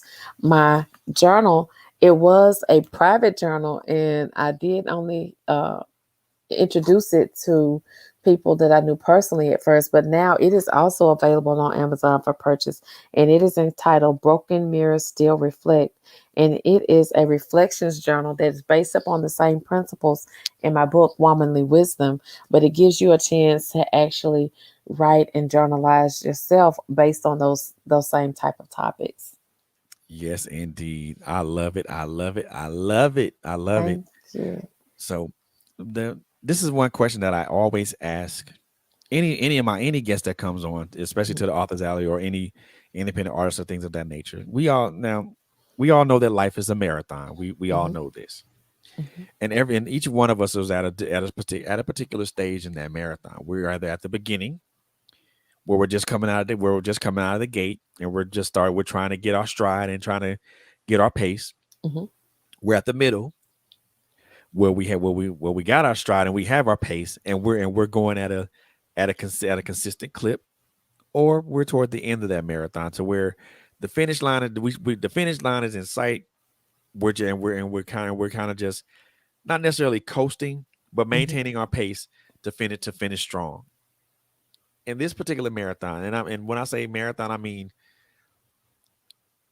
this marathon that you're running. This includes your life, your books, your evolution as a person, as a woman, Hmm. and your whole entire outlook on your life, from where you are, from where you were to where you are. What particular stage of your marathon are you running? Well, it's easy. And I'm at the beginning. My life since I've gotten out of my situation, it's like I've started over. So I'm in a new marathon. The old marathon, I finished that. I finished it strong. And now I'm in a new marathon, and I'm just at the beginning. And I am looking forward to what the next leg of this marathon is. Man, see, there aren't too many people that I have on that say they're at the beginning of a marathon. Most of them say they're like at the end, not the end, but most of them say they're at the middle part, where they got their pace, and they're moving at a consistent clip. I've only had one person that say that they were at the end of their marathon, but the only reason they said that is because they felt like they accomplished everything that they needed to accomplish in one space, and were ready to move into another space. But it's a rarity to see something. I won't even say a rarity for you to say that you're at the beginning of your new marathon. It speaks a whole lot of volumes to where you were Hmm. compared to where you are. Hmm. But it also speaks to an immense, tremendous amount of fortitude and courage and perseverance to that you had to go through to get to where you are, to get to this beginning, Hmm. this new beginning, or this new start line. Hmm. Excuse me. And now you're coming out. And now you're out the gate strong, Yes. and you're beginning to get that pace. You begin to pick up that pace, and you're running. And that to me is an excellent thing. You know, everybody said it's not about how you start, it's about how you finish. That is true, but sometimes it's just as important how you start too. Yes. Yes. Because if you come out the gate slow, you may fin you may fin you may if you come out the gate slow, you may have to struggle to catch up to everybody else. But in this particular case, this marathon of life that we're all running, we're not in competition with anybody else. Mm-mm. We're the only competition you should be in if you're running your own race is yourself. That's right. But man, I have thoroughly enjoyed this particular conversation with you um, tonight. I am extremely overjoyed to have you here, and I've truly enjoyed this conversation. I am, kudos to you, man. Man, I can't say Thank you. enough good things about you right now, and enough good things about this conversation that we had. It Thank you. is it has been very it's been for me, it's been not only enlightening, but it's also been something that I can draw from, Hmm. because you've inspired me now to be a lot more vocal about a lot of things. Thank you. Thank you. You inspire me Wow. to be more vocal about the things that I see around in this world, and not you know because there's a lot of things that I've seen, and I haven't spoken about it. I haven't Hmm. said anything. I haven't spoken about it. Hmm. I speak about my own story a lot, but there are other things that I had that I see and I've experienced I don't speak about, and there are things that I've seen that I haven't spoken about. So you inspire me to be much more vocal about those things. So from the bottom of my heart, I thank you for being in this. I thank you for being that Thank you. inspiration. Thank you. Thank you so much. So and there are more people out there that are inspired as well. The one thing I will tell you is that us here over at Trailblazers Radio will most definitely continue to support you in all your endeavors. Thank Um, whatever you got going on, you most definitely, if you want to come back, you most definitely can come back, and and you are most welcome here. thank you. So, Thank you. and this is the first thing. This is the first time I've ever told somebody this here. The first time you're a guest. The second time you ain't a guest. The second time you come, make yourself at home. Cop a seat, grab yourself something to drink, turn on the TV if you want to. You're you're at home now. So anytime you want to come back, and if you have another book that you want to discuss, another book release that you want to discuss, or another project that you're involved in, let us know, man. I mean, we're, like I said, we here, me myself and Quint, me, Quint, and Coco, um, the three people that are on this platform, we support. And when I say we support, we support. Whether that's monetarily, whether we're liking or sharing a page, or whether we're being asked to be a participant in a summit or a discussion, or just to purchase a ticket and say, hey, I have this ticket to this amazing event. I want to bless your life with this ticket. So why don't you take it? Awesome. So Melody Johnson, thank you Miss Melody, thank you so much for being a guest here on our platform, and I am so happy to know you, and to know you not only as a sister of the pen, but also a sister for real. Yes. Yes. So, ladies and gentlemen, boys and girls, I want to introduce to everybody Miss Melanie Johnson. Thank She is a you. she is a wonderful person who has an amazing story with a powerful book, man. So you guys, please go grab that on Amazon. Grab that book and the journal on Amazon. It's a 5-star rated. It's a 5-star rated book, and I guarantee it's something that's going to be powerful. It's going to change your life. And even if you don't buy it for yourself, get it for somebody. Get it for somebody else that you may know that may be going through a situation like this. It could be very well be the key to helping them change their life. Yes. Thank you so very much again for being my guest here. And that's going to conclude this particular episode of the Arthur's Alley here on Trailblazers Radio. Continue to follow us on Facebook, Instagram, LinkedIn, and our YouTube page. And we want to continually thank our viewers and our listening audience for being just for supporting us and on this journey. Um, I guarantee you, we have more things on the way. We got other things that we're gonna have going on for us, and we're gonna continue to bring the content to you. So I thank you guys very much for that. Um, if I want, if I will, I will leave. So I will leave. I want to leave you guys with this particular thing. And this is something that I heard, and also there's something that I thought about. I heard the late Nipsey Hussle say this one thing. Would you rather be at peace with yourself and at war with the world, or would you rather have peace with the world and at war with yourself? Mm. It's a powerful statement, but it also asks and begs the question: which is more important to you? Do you want to be at peace with everyone in the world, and do you want to constantly fight with yourself? Is fight for your identity, fight for your purpose, fight for your sanity, Mm. or would you rather be at peace with yourself, knowing that you know your purpose, knowing that you are sane, knowing that you are able and willing to that you are able, that you are blessed and highly favored. We don't always have to. We don't the war with ourselves is always going to be a constant and internal struggle.